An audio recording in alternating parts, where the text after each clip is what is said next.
Hello and welcome to your daily dose of Satoshi's news. Today's date is Monday, the 28th of July 2025, the year BSV comes alive. Branch your threads, expand your mind with treechat.ai or your post put on chain. Right, let's see what we've got today. We've got this post here, this epic post here from Crypto Crates, which we're going to go through.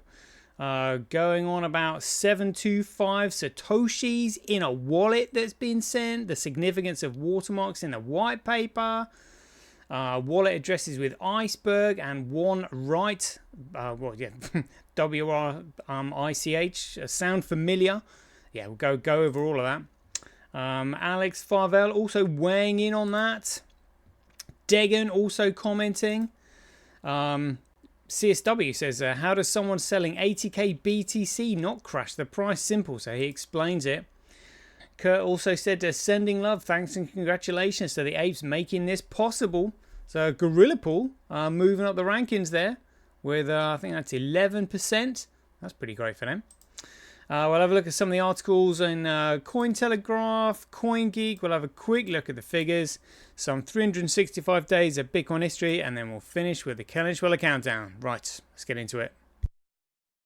Satoshi, like a cowboy in the West, riding on the blockchain that they call the very best. 1 million strong, them transactions flying free. Just wait for the Terra node, you'll surely see.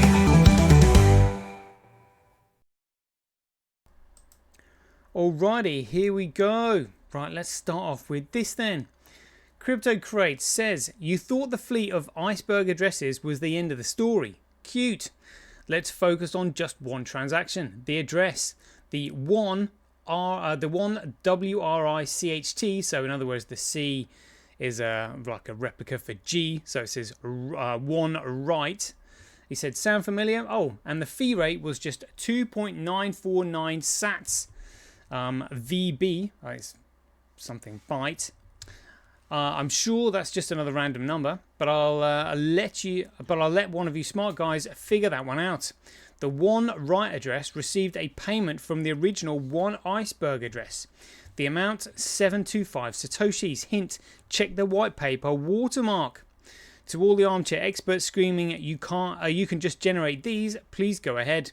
Generate a native chain with this level of poetic significance. We'll wait until you do, maybe stop talking. Craig Wright is having a quiet laugh right now, and trust me, this is not all. So for the third time, got your life jackets? Question mark. Check it out. Here we go. One ICEBERG, and output to the right to the right wallet address. That's hilarious. That's so funny. Literally, what he says here, Craig is having a laugh right now. Literally, that is just absolutely hilarious. Like, you can't just randomly generate these wallet addresses. You know, this has probably been planned a long time ago. This is the kind of stuff that Craig loves doing because he knows that nobody else will be able to do it. No one else will be able to do it. and yet the trolls will still doubt him. It's just like, look, how much evidence do you need? You know, even if this is just maybe, anecdotal, maybe, I mean, it's just, there is so much. But I mean, shitcoiners, shit for brains, go shitcoining, expect to get shat on. That's what I'll say over and over. So Alex Farvel also weighed in on this. He said, would you look at that? Would you look at that? It's the same spelling as the stenography of the section 5 of the white paper. Instead of C instead of G.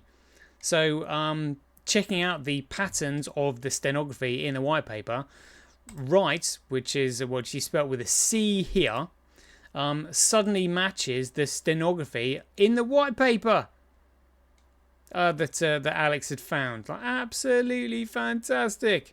Here we go. So let's have a quick listen to this then. This is just 1 minute 13 seconds. There we go. Hold on. The world wants to know who authored the Bitcoin white paper.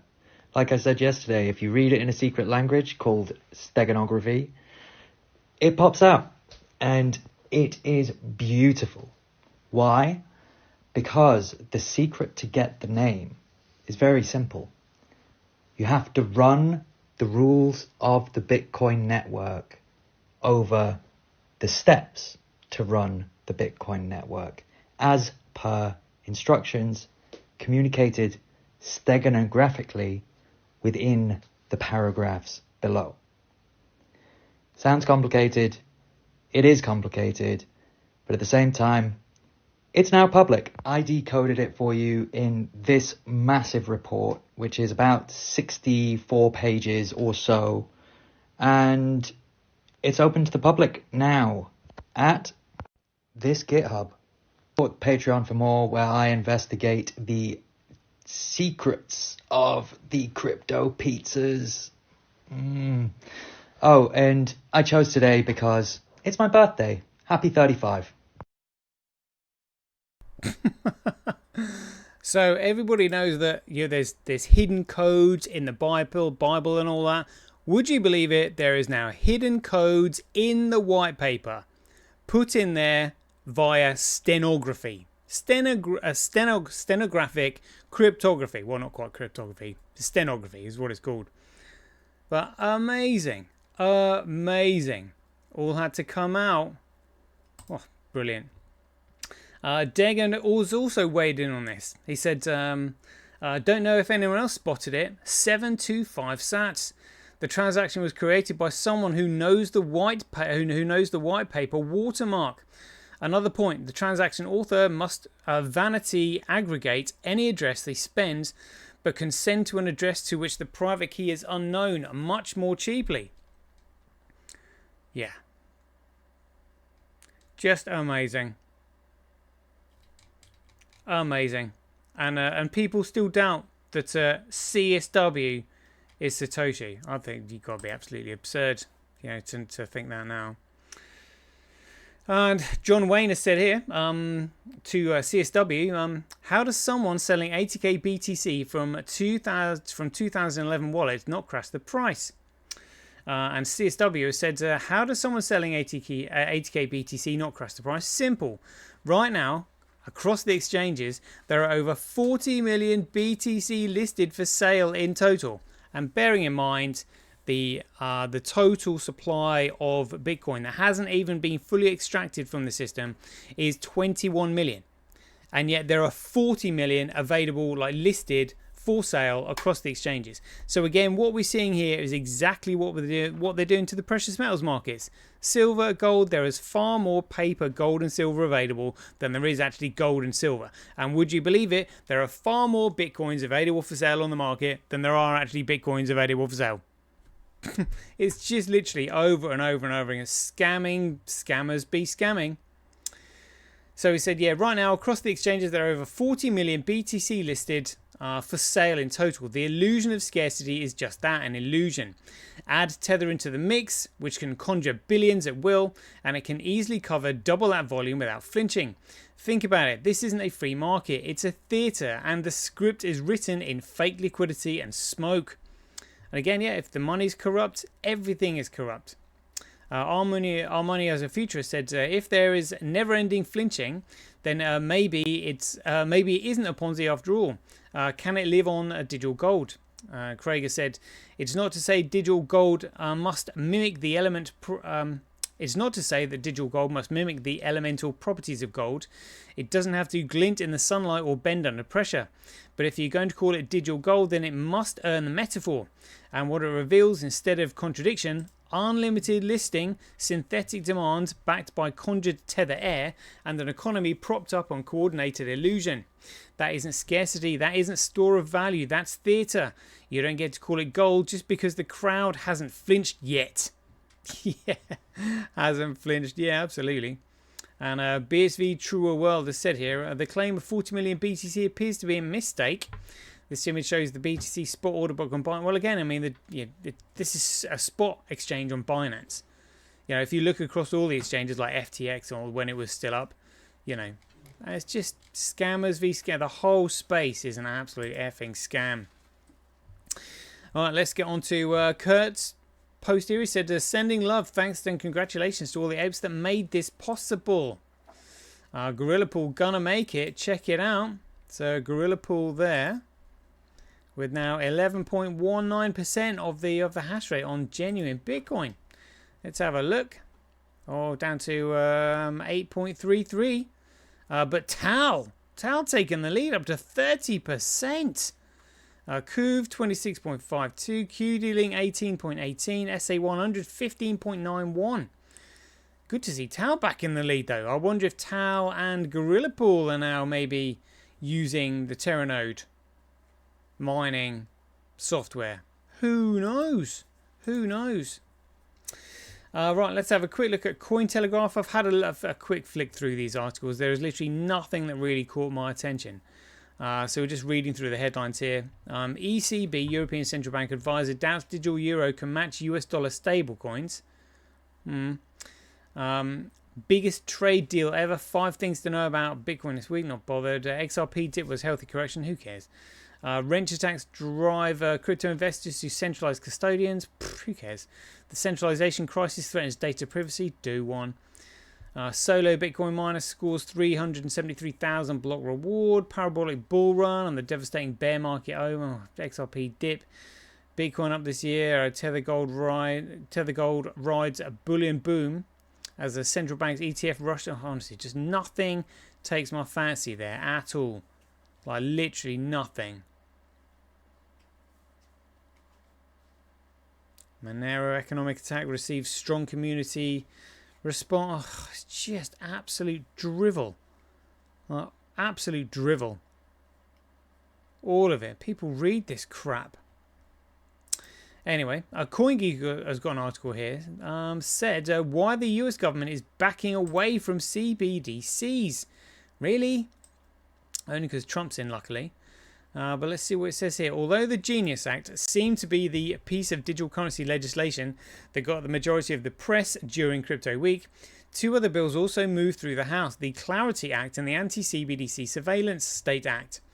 The Clarity Act is self-explanatory. It aims to define which digital assets fall under the Securities and Exchange Commission, the SEC, oversight, and which fall under the Commodities Futures Trading Commission oversight.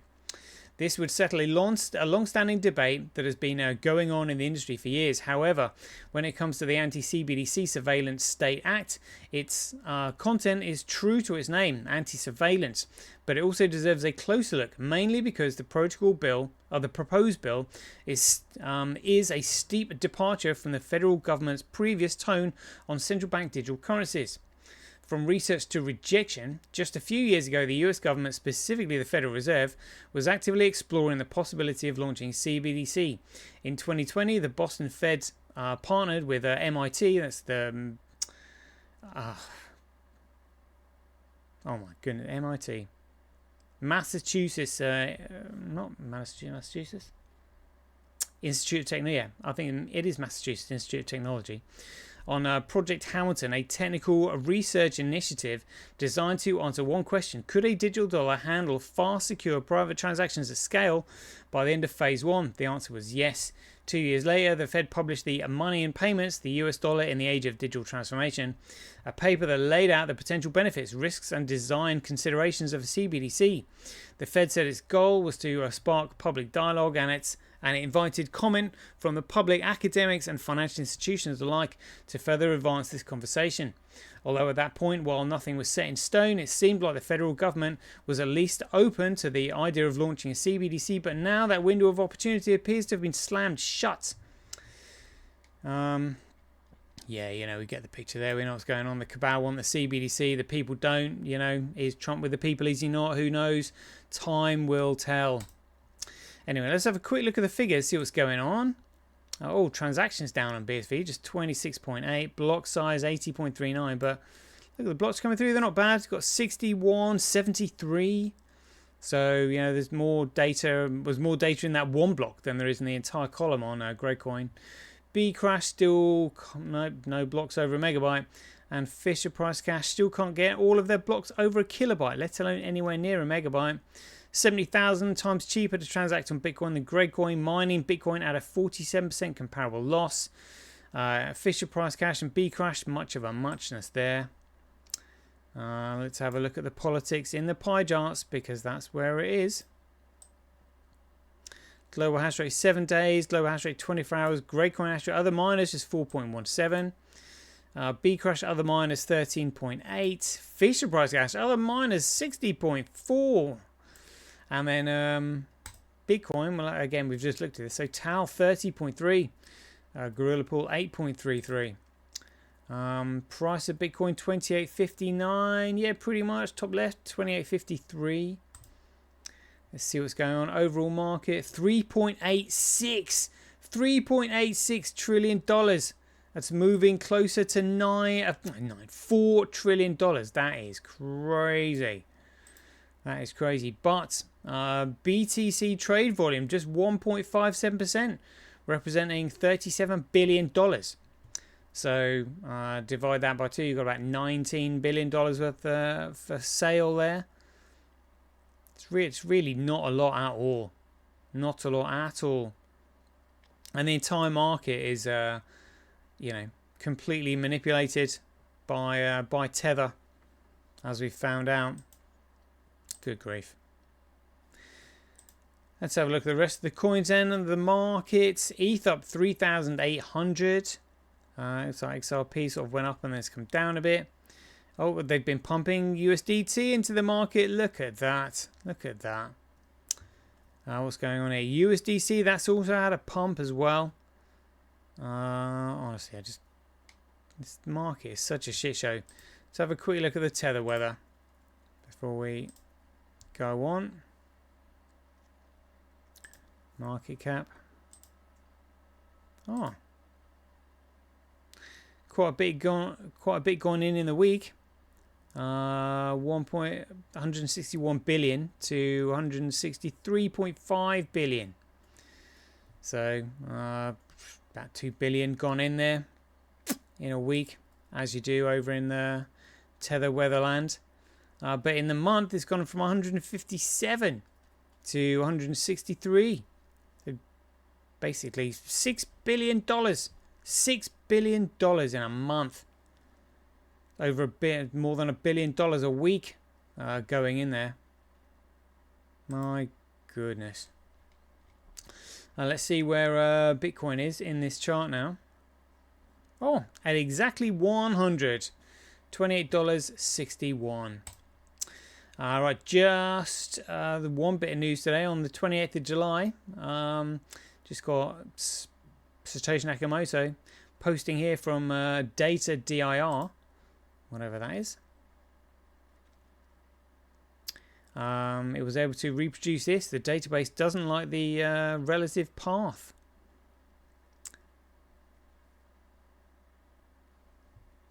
But tomorrow is the famous anniversary of GregCoin. That's where we get it from, which was coined on the 29th of July 2015. So that's going to be great. Right, there we go. That is a quick 20-minute show. 18 minutes gone so far. So remember, it is now the 28th of July. We've got 52 days left of the Kellenschweller countdown. And with all the shenanigans that we've just gone through today with the ICEBERG addresses and the Wright addresses and the CSW addresses and the 725 sats and the 725 apparently watermarked in the white paper. All this will come to light, and there's going to be more shenanigans being revealed between now and the end of the countdown. So stay tuned, hit that subscribe button. You're not going to want to miss this. So until then, be aware, take care, stay safe out there, and we'll see you in the next one. 2 years ago, you got SegWit, which we lied and cheated and stealed, and I was part of the lying and cheating and stealing to get SegWit, to get Lightning, which, by the way, had critical vulnerabilities and lost people's money. The king still has one more move.